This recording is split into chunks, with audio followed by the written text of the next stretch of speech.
नमस्कार, आप देख रहे हैं वीआईपी न्यूज। वीआईपी विशेष में आपका स्वागत है। आपके साथ में प्रज्ञा तिवारी। आज हम बात करेंगे अमेठी और रायबरेली सीट की। बता दें कि लोकसभा चुनाव का 5वें चरण में रायबरेली में चुनाव होना है। वहीं रायबरेली और अमेठी सीट से कांग्रेस ने अपने प्रत्याशियों के ऐलान नहीं किया है। आपको बता दें कि हॉट सीट में शुमार रायबरेली और अमेठी सीट से गांधी परिवार का सस्पेंस अभी तक जारी है। 5वें चरण के नामांकन के लिए सिर्फ 3 दिन शेष हैं। बीजेपी कांग्रेस ने अभी तक घोषित नहीं किया है प्रत्याशी। कांग्रेस आज घोषित कर सकती है अपना प्रत्याशी। 26 अप्रैल से चल रही नामांकन प्रक्रिया। 20 मई को रायबरेली में मतदान होना है। आपको बता दें कि अमेठी और रायबरेली में गांधी परिवार का सस्पेंस जारी है। बात करें अगर रायबरेली सीट की, तो यहां पर दोनों ही पार्टियों ने अपने प्रत्याशियों का ऐलान नहीं किया है। वहीं अमेठी सीट की बात करूं तो अमेठी सीट से भाजपा की ओर से स्मृति ईरानी चुनावी मैदान में उतरी है, जबकि कांग्रेस ने अपने उम्मीदवारों की घोषणा नहीं की है। आपको बता दें कि रायबरेली में 5वें चरण के नामांकन के लिए सिर्फ 3 दिन शेष बचे हैं। बीजेपी कांग्रेस ने अभी तक प्रत्याशियों को ऐलान नहीं किया है। वहीं आज सूत्रों के हवाले से खबर आ रही है कि कांग्रेस घोषित कर सकती है आज अपना प्रत्याशी। वहीं कांग्रेस आज बैठक कर रही है। इसमें माना जा रहा है, कयास लगाया जा रहा है कि कांग्रेस आज प्रत्याशियों का ऐलान कर सकती है। 26 अप्रैल से चल रही है नामांकन की प्रक्रिया। 20 मई को रायबरेली में मतदान होना है। 5वें चरण में 20 मई को रायबरेली मतदान होंगे। वहीं अब तक रायबरेली और अमेठी सीट से कांग्रेस ने अपने प्रत्याशियों का ऐलान नहीं किया है।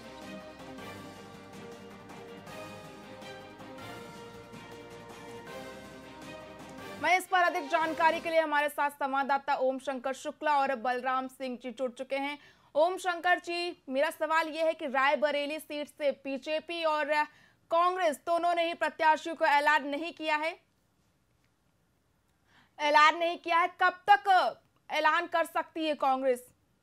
जी बिल्कुल, अगर रायबरेली की बात करी जाए क्योंकि उत्तर प्रदेश की बात थी जहाँ पर कांग्रेस जो है वो चुनाव जीती थी और सोनिया गांधी यहाँ से जो है वो बड़ी लीड के साथ जो है चुनाव जीतकर संसद पहुंची थी। लेकिन जिस तरह से वो राजस्थान से राज्यसभा पहुंच चुकी है, तो रायबरेली के लोगों में निराशा जरूर हुई है, क्योंकि जिस बड़ी लंबी लीड से उनको जिताया गया था उससे। और सबसे बड़ी आज की तारीख में समस्या है कि रायबरेली की जनता पूरी तरह से निराश है, क्योंकि इसको गांधी परिवार का गढ़ कहा जाता है और रायबरेली के लोगों का बड़ा भावनात्मक रिश्ता है गांधी परिवार से। इस अभी तक जो है, जबकि 26 अप्रैल से नामांकन चालू हो चुकी है और 3 मई तक चलेगी, लेकिन अभी तक जो है वो बीजेपी ने भी अभी तक प्रत्याशी घोषित नहीं किया है। कब तक? बीजेपी ने भी प्रत्याशियों का ऐलान नहीं किया है। बीजेपी की ओर से कब तक घोषणा की जा सकती है?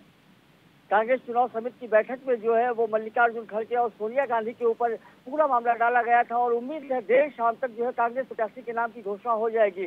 अगर कयासों की बात करी जाए तो प्रियंका गांधी का नाम सबसे ज्यादा आ रहा है सामने, क्योंकि प्रियंका गांधी की डिमांड जो है वो रायबरेली में काफी है। और यहाँ से कुछ कांग्रेसी जो है वो दिल्ली में गए थे और उन्होंने एक तरह से निवेदन भी किया था कि गांधी परिवार का सदस्य ही रायबरेली से लोकसभा का चुनाव लड़े।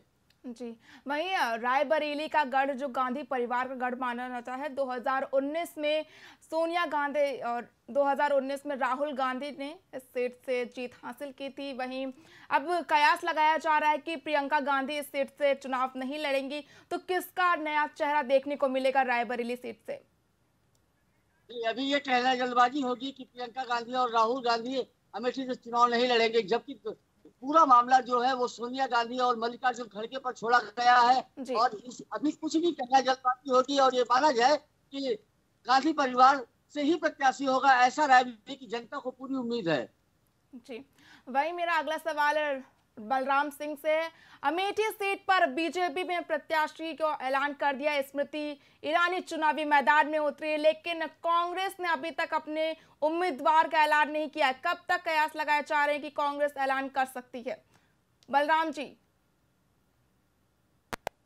कांग्रेस पार्टी ने अमेठी को लेकर अपने पत्ते नहीं खोले हैं, लेकिन ये माना जा रहा है कि आज शाम तक या कल तक अमेठी से कांग्रेस पार्टी का प्रत्याशी घोषित हो जाएगा। अभी तो जो चर्चाएं चल रही है, जो माना जा रहा है कि राहुल गांधी को मनाने की कोशिशें पार्टी में शीर्ष स्तर पर चल रही है कि वो अमेठी से चुनाव लड़ने को राजी हो जाए। हालांकि अभी तक उन्होंने मना ही कर रखा है, लेकिन माना जा रहा है कि कहीं न कहीं अमेठी और रायबरेली से जो कांग्रेस परिवार का, जो गांधी परिवार का एक पुराना लगाव है, आत्मीय लगाव है, उससे कहीं न कहीं राहुल गांधी राजी हो जाएंगे और अमेठी के चुनावी रण में कूदेंगे। ऐसा प्रबल संभावना इसकी देखी जा रही है।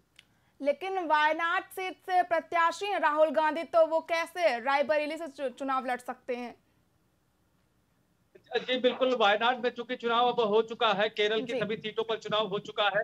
राहुल गांधी दूसरी सीट के रूप में अमेठी को चुन सकते हैं। ऐसे में अगर वो दोनों जगह से चुनाव जीतते हैं तो वायनाड की सीट को छोड़ सकते हैं, जहां जो कांग्रेस के लिए सेफ सीट मानी जाती है। हालांकि अमेठी भी कभी कांग्रेस के लिए बड़ी सेफ सीट हुआ करती थी, लेकिन पिछले चुनाव में जिस तरह से स्मृति ईरानी ने राहुल गांधी को हराया था, उसके बाद से राहुल गांधी अमेठी से चुनाव नहीं लड़ना चाह रहे हैं। इसकी प्रबल जो चर्चाएं चल रही है कि राहुल गांधी मना कर रहे हैं। हालांकि पार्टी का नेतृत्व उन्हें मनाने की कोशिश कर रहा है, क्योंकि अमेठी और रायबरेली कांग्रेस परिवार छोड़ना नहीं चाहता। ये सीटें चर्चा है कि प्रियंका वाड्रा वो जो है मैदान में आ सकती है रायबरेली से, वहीं अमेठी से राहुल गांधी का नामांकन हो सकता है, इसकी चर्चाएं चल रही है। या इसके अलावा गांधी परिवार का कोई करीबी भी आ सकता है। हालांकि इसके अभी इस पर स्थिति पूरी तरह से साफ नहीं हुई है, इसके लिए हमें 1-2 दिन का इंतजार भी करना पड़ सकता है। बलराम जी, जैसा आपने कहा कि गांधी परिवार के अलावा कोई करीबी आ सकता है सीट से, तो कौन हो सकता है ऐसा करीबी, कोई ऐसा वरिष्ठ नेता जिसको अमेठी या रायबरेली से प्रत्याशी घोषित किया जाए? जी आपको बता दें कि अमेठी में बहुत कई ऐसे परिवार हैं जो लंबे समय से गांधी परिवार से जुड़े रहे हैं। इनमें इसके अलावा रायबरेली की अगर हम बात करें तो रायबरेली में अभी भाजपा ने भी अपना प्रत्याशी नहीं दिया है। आज इधर कई दिनों से चर्चा चल रही है कि भाजपा का आलाकमान वरुण गांधी को मनाने में जुटा हुआ है कि वरुण गांधी रायबरेली से चुनावी रण में कूद जाए। हालांकि इसमें पहले आप वाली स्थिति चल रही है कि भाजपा पहले प्रत्याशी अपना रायबरेली में घोषित करेगी कि कांग्रेस घोषित करेगी। भाजपा भी ये देख रही है कि अगर गांधी परिवार का कोई सदस्य सीधे तौर पर चुनाव में नहीं आता है तो वरुण गांधी को मनाने की कोशिशें की जा रही हैं कि वरुण गांधी रायबरेली से चुनावी रण में आ जाए तो भाजपा के लिए ये सीट आसान हो जाएगी। वहीं अमेठी सीट से स्मृति ईरानी ने अपना नामांकन भर दिया है। बीजेपी को किस तरह से लाभ मिल सकता है कि उन्होंने प्रत्याशियों का ऐलान कर दिया, लेकिन कांग्रेस ने अभी तक ऐलान नहीं किया है? ओम शंकर जी। अमेठी के चुनाव में जी बिल्कुल अमेठी से जो है, क्योंकि रायबरेली एक ऐसी सीट है, इस पर भारतीय जनता पार्टी विशेष रणनीति के तहत काम कर रही है और जो संभावित सूत्र बता रहे हैं वो कांग्रेस प्रत्याशी के घोषित होने का इंतजार कर रही है। जैसे ही कांग्रेस प्रत्याशी घोषणा होगी उसकी कुछ ही देर बाद बीजेपी अपना प्रत्याशी घोषित करेगी। वरुण गांधी की बात करी जाए तो वरुण गांधी की चूंकि जो है प्रियंका गांधी से काफी करीबी संबंध है, इस वजह से वो बैक पर नजर आ रहे हैं और एक तरह से रायबरेली से चुनाव लड़ने से वो इनकार कर रहे हैं। तो अब देखना दिलचस्प ये है कि अगर प्रियंका गांधी यहाँ से चुनाव लड़ती है तो बीजेपी किसको उतारते है। वहीं बलराम जी, आपसे भी मेरा यही सवाल है कि अमेठी में किस तरह से स्मृति ईरानी को लाभ मिलेगा कि कांग्रेस ने अभी तक प्रत्याशी का ऐलान नहीं किया है? जी अमेठी में अभी अगर आपको बता दें सीधे तौर पर अगर गांधी परिवार का कोई सदस्य अमेठी से नहीं सामने आता है तो ये मानकर चलिए कि अमेठी सेफ सीट स्मृति ईरानी की हो जाएगी, क्योंकि आप बसपा ने भी लगातार अभी कल ही रात में बसपा ने अपना प्रत्याशी वहां पे चेंज कर दिया है। वहां पे उन्होंने रवि मौर्य वहां पे प्रत्याशी हुआ करते थे बहुजन समाज पार्टी के, उनके स्थान पर नन्हे सिंह चौहान को प्रत्याशी बनाया गया है जो सुल्तानपुर के रहने वाले हैं, लंबुआ के। उनको अब अमेठी से बहुजन समाज पार्टी ने अपना प्रत्याशी बनाया है। हालांकि जिसके पहले जो मौर्य कैंडिडेट थे वो कहीं न कहीं मुश्किलें बढ़ा रहे थे स्मृति ईरानी की, तो कहीं न कहीं ये माना जा रहा है कि बहुजन समाज पार्टी के जो ये प्रत्याशी आए हैं नन्हे सिंह चौहान, इनके बारे में तो बहुजन समाज पार्टी के जो जिला अध्यक्ष है प्रदीप, वही नहीं जान रहे थे कि आखिर ये प्रत्याशी कौन है और कहां से आ गए हैं। तो ऐसे में माना जा रहा है कि अगर गांधी परिवार का कोई सदस्य अमेठी से सीधे तौर पर चुनाव में नहीं आता है तो स्मृति ईरानी वहां से चुनाव जीत सकती है। लेकिन कांग्रेस ने अभी तक प्रत्याशियों का ऐलान नहीं किया, इसके पीछे क्या वजह रह सकती है बलराम जी? जी बिल्कुल, साफ तौर पर आपको बता दें कि अमेठी का जो मामला है वो कहीं न कहीं सिर्फ राहुल गांधी के इर्द गिर्द घूम रहा है। पहले ये चर्चा चल रही थी कि कांग्रेस आलाकमान ये चाहता है कि वायनाड सीट जो राहुल गांधी के लिए सेफ सीट है वहां पे चुनाव हो जाए, उसके बाद जो है यहाँ के प्रत्याशियों का ऐलान किया जाएगा। वायनाड के अब चुनाव भी हो चुके हैं और यहाँ पर नामांकन की प्रक्रिया भी शुरू हो गई है। ऐसे में यही माना जा रहा है कि राहुल गांधी ही अमेठी से चुनाव लड़ेंगे और अगर राहुल गांधी आते हैं तो कहीं न कहीं जो कि बड़ा चेहरा है, बड़ा नाम है और अमेठी उनका गढ़ है, तो कहीं न कहीं वहां पर कड़ी टक्कर देखने को मिल सकती है। पिछला चुनाव भी बहुत बड़े अंतर से स्मृति ईरानी जीती थी, करीब 55,000 वोटों के अंतर से उन्होंने राहुल गांधी को हराया था। ऐसे में माना यह जा रहा है कि इस बार की लड़ाई कांटे की हो सकती है अगर राहुल गांधी अमेठी से प्रत्याशी बनते हैं। जी जी, ओम शंकर शुक्ला जी, आपसे ये पूछना चाहेंगे कांग्रेस के इतनी देरी क्यों कर रही उम्मीदवारों का ऐलान करने की, इसके पीछे क्या कुछ बड़ी वजह हो सकती है?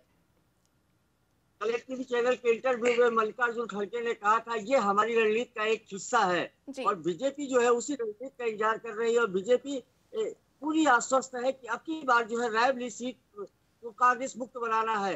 तो अगर जो है जिस तरह से देर हो रही है और समर्थकों में निराशा हो रही है, वो कहीं ना कहीं आने वाले समय में कांग्रेस के लिए बड़ी मुश्किल भी खड़ा हो सकती है।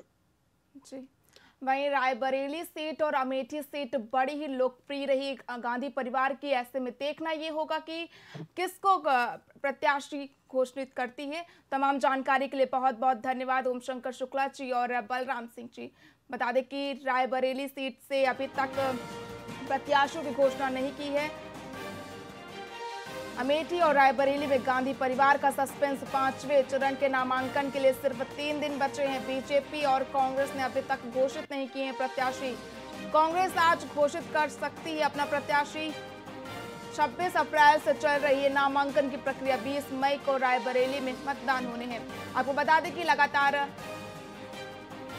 प्रत्याशियों के ऐलान की चर्चा तेज हो रही है। वहीं आज सूत्रों के हवाले से खबर आ रही है कि कांग्रेस घोषित कर सकती है रायबरेली से अपना प्रत्याशी। वहीं अमेठी सीट पर भी सस्पेंस बरकरार रखा है कांग्रेस ने।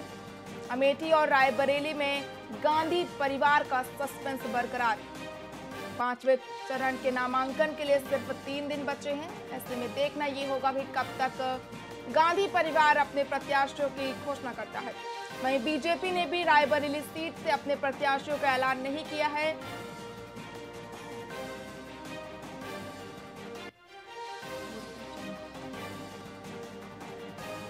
आपको बता दें कि अमेठी और रायबरेली सीट से गांधी परिवार का सस्पेंस बरकरार है। 5वें चरण के नामांकन के लिए सिर्फ 3 दिन बचे हैं। बीजेपी कांग्रेस ने अभी तक अपने उम्मीदवारों का ऐलान नहीं किया है। वहीं प्रियंका गांधी की ओर से कहा गया है कि वो इस सीट से चुनाव नहीं लड़ेंगी। सूत्रों के हवाले से खबर आ रही है कि प्रियंका गांधी ने रायबरेली सीट से चुनाव लड़ने से इनकार कर दिया है। 5वें चरण के नामांकन के लिए सिर्फ 3 दिन बचे हैं। 26 अप्रैल से चल रही है नामांकन की प्रक्रिया। 20 मई को रायबरेली में मतदान होना है।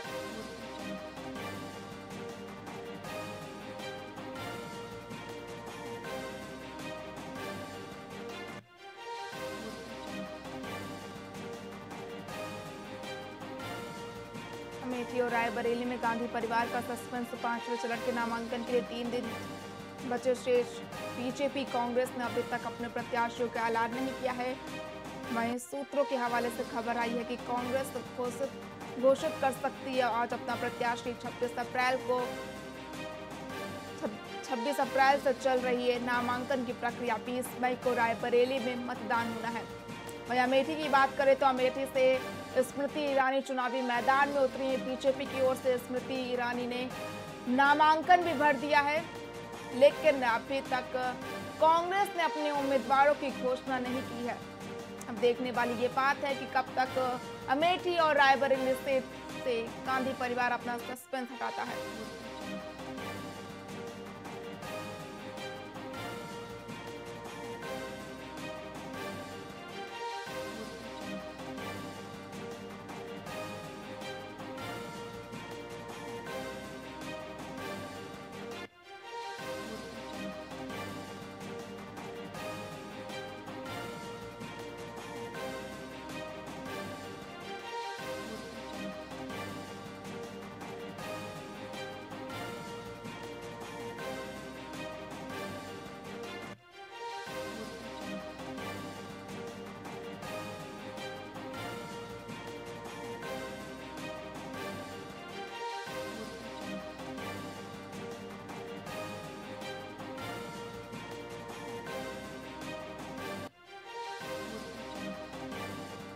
बता दें कि उत्तर प्रदेश की हॉट सीट में शुमार अमेठी और रायबरेली सीट से अभी तक कांग्रेस ने अपने प्रत्याशियों का ऐलान नहीं किया है। वहीं बीजेपी ने अमेठी सीट से स्मृति ईरानी को चुनावी मैदान में उतारा है, जबकि कांग्रेस ने अपने प्रत्याशियों का ऐलान नहीं किया है। वहीं बात करें रायबरेली सीट की, तो रायबरेली सीट से दोनों ही बड़ी पार्टियों ने अपने उम्मीदवारों का ऐलान नहीं किया है। आपको बता दें कि 20 मई को रायबरेली में मतदान होना है। नामांकन के लिए सिर्फ 3 दिन बचे हैं। ऐसे में देखना होगा कि दोनों ही पार्टियां कब अपने प्रत्याशियों का ऐलान करेंगी।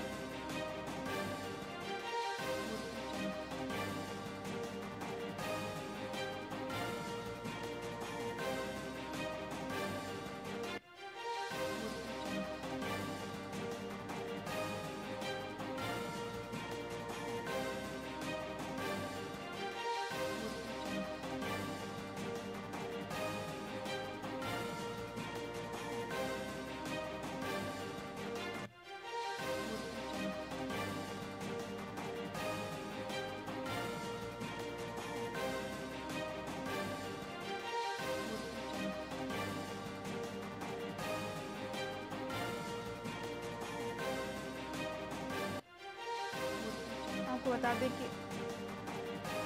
बता दें कि लोकसभा चुनाव के बीच कांग्रेस ने अमेठी और रायबरेली सीट को लेकर अभी तक कोई फैसला नहीं लिया है। वहीं सूत्रों की माने तो गांधी परिवार से इस बार अमेठी से और रायबरेली से कोई भी चुनाव नहीं लड़ेगा। वहीं ऐसा पहली बार हुआ जब कांग्रेस ने अपने प्रत्याशियों की घोषणा करने में देरी की है। बीते 26 सालों में गांधी परिवार लगातार अमेठी से चुनाव लड़ रहा है। 1999 में सोनिया गांधी और फिर 2004 और साल 2009, साल 2014 और साल 2019 में राहुल गांधी ने चुनाव लड़ा था। वो 2004 और साल 2009 में जीते भी थे। आपको बता दें कि रायबरेली और अमेठी सीट पर कांग्रेस का सस्पेंस बरकरार है।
वहीं बात करेंगे केजरीवाल की। आपको बता दें कि पंजाब के मुख्यमंत्री भगवंत मान आज दिल्ली के मुख्यमंत्री केजरीवाल से मिलने तिहाड़ जेल पहुंचे। वहीं इस दौरान उन्होंने कहा कि दिल्ली के मुख्यमंत्री केजरीवाल अब ठीक है, रोजाना उनका चेकअप किया जा रहा है। मान बोले केजरीवाल से कई मुद्दों पर बात हुई है। पंजाब के सरकारी स्कूल और मंडी में फसल के बारे में जानकारी दी है। अरविंद केजरीवाल ने कहा कि मेरी तरफ से बच्चों को बधाई देना। आपको बता दें कि दिल्ली शराब पॉलिसी मामले में तिहाड़ जेल में बंद आम आदमी पार्टी सुप्रीमो और दिल्ली के मुख्यमंत्री अरविंद केजरीवाल और पंजाब सीएम भगवंत मान की आज दूसरी बार मुलाकात हुई है। केजरीवाल से मुलाकात के बाद उन्होंने कहा कि गुजरात और असम के दौरे को लेकर केजरीवाल से बात हुई है। दिल्ली भी आना और दिल्ली के प्रचारकों को पंजाब लेकर जाना, ऐसा केजरीवाल ने कहा है। वहीं मान ने कहा कि उनकी सेहत ठीक है, इंसुलिन मिल रहा है, रूटीन चेकअप भी किया जा रहा है। उन्होंने बताया कि श्री से और फोन के जरिए उनसे मुलाकात की गई है। मुलाकात में पूरे देश का हालचाल उन्होंने बताया है। मुलाकात काफी अहम मानी जा रही, क्योंकि 25 दिन बाद दिल्ली और 1 महीने बाद पंजाब में लोकसभा चुनाव हैं। दोनों ही राज्यों में आपकी सरकार है। आपको बता दें कि ये मुलाकात बड़ी ही अहम मानी जा रही, क्योंकि 25 दिन बाद दिल्ली और 1 महीने बाद पंजाब में लोकसभा चुनाव हैं। दोनों ही राज्यों में आम आदमी पार्टी की सरकार है। बता दें कि दूसरी बार पंजाब के मुख्यमंत्री दिल्ली के मुख्यमंत्री अरविंद केजरीवाल से मिले हैं। बड़ी ही अहम मुलाकात मानी जा रही है।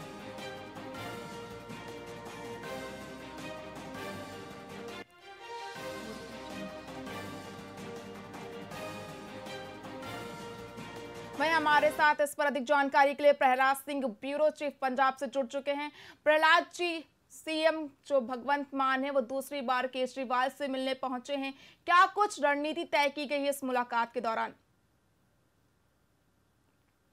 देखिए, अगर इस मुलाकात की बात की जाए तो काफी ये मुलाकात है काफी फेमिलियर रही है। जो अमूमन मुश्किलें होती हैं तो पंजाब से रिलेटेड हो या आम आदमी पार्टी की लीडरशिप से रिलेटेड हो, तो डिस्कस भगवंत मान जी द्वारा जो है वो केजरीवाल के साथ जैसे ही ये मुलाकात खत्म होती है त्योहार के बाद मीडिया से मुखातिब होते हैं भगवंत मान से, उनको ये जानकारी दी है कि मुलाकात उनकी की तरह ही की शीशे लगे होते हैं, उसके साथ जालियां लगी होती हैं और इंटरकॉम से उनकी मुलाकात, उनकी बातचीत जो है वो केजरीवाल के साथ होती है। सबसे पहले भगवंत मान की बेटी नियामत के बारे में उनसे केजरीवाल पूछते हैं और उसके बाद पंजाब में इस समय जो फसलों का सीजन है वो पीक पर है और मंडियों में जो है वो फसल आ चुकी है। कि खरीद के प्रबंधों के बारे में जानकारी हासिल की है अरविंद केजरीवाल ने और तमाम जितनी भी किसानों को प्रॉब्लम्स आ रही हैं और पर मंडियों में उसके बारे में भी जो उनके साथ बातचीत हुई है। इसके अलावा अगर बात करें तो जेईई की आज उसका जो रिजल्ट आया है उसको लेकर भी डिस्कस हुआ है और उसमें पहली बार हुआ है पंजाब में 158 बच्चों ने जो है सरकारी स्कूलों के बच्चों ने उसमें अपना स्थान जो है वो हासिल किया है। तो इन तमाम मुद्दों को लेकर खासतौर पर पंजाब में अगर चुनाव की सरगर्मियों के बारे में बात की जाए तो उसके बारे में जानकारी उनके द्वारा हासिल की गई है कि किस तरह से प्रचार किया जा रहा है और किस तरह से वो और जो स्टेट है, चाहे वो महाराष्ट्र है, चाहे वो हरियाणा है, चाहे असम है या गुजरात है और कई स्टेट है, वहां पर किस तरह से रूपरेखा है वो तैयार की जाएगी और किस तरह से भगवंत मान के साथ साथ और जो आम आदमी पार्टी के तमाम सांसद हैं, तमाम लीडर्स हैं, वो किस तरह से प्रचार करेंगे, तमाम बातों के ऊपर चर्चा हुई है। हालांकि ये चर्चा में और क्या क्या जो जानकारियां निकल के सामने आई हैं वो भगवंत मान ने बोली, और कई ऐसे पहलू हैं जिन पर हो सकता है कि चर्चा हुई हो लेकिन वो मीडिया से जो बातचीत के दौरान ना की गई। वो जिस तरह से जो पंजाब में अगर बात करें तो दल बदली का सिलसिला लगातार जारी है। खुद भगवंत मान जो है अब ग्राउंड पर उतर चुके हैं, उनके द्वारा हर हल्के में जाकर जो है वो प्रचार किया जा रहा है। खासतौर पर मालवा बेल्ट की बात करें तो पंजाब का मालवा बेल्ट बहुत अहम माना जाता है और वहां पर उनके द्वारा रोड शो किए जा रहे हैं, उनकी पॉलिसीज हैं, उनकी नीतियां हैं, उनको लोगों तक पहुंचाई जा रही है। और खास तौर पर जिस तरीके से भगवंत मान पहले भी कटाक्ष करते हुए विरोधियों के ऊपर नजर आते थे, वही अंदाज जो है वो अब भी नजर आ रहा है और तमाम मुद्दों को वो भूनते हुए नजर आ रहे हैं पंजाब से रिलेटेड। हालांकि अभी राजनीतिक पार्टियों द्वारा अपनी सरगर्मियां तेज कर दी गई हैं। अगर तमाम प्रहलाद जी हमारे साथ बने रहिए, रुकते एक छोटे से ब्रेक के लिए।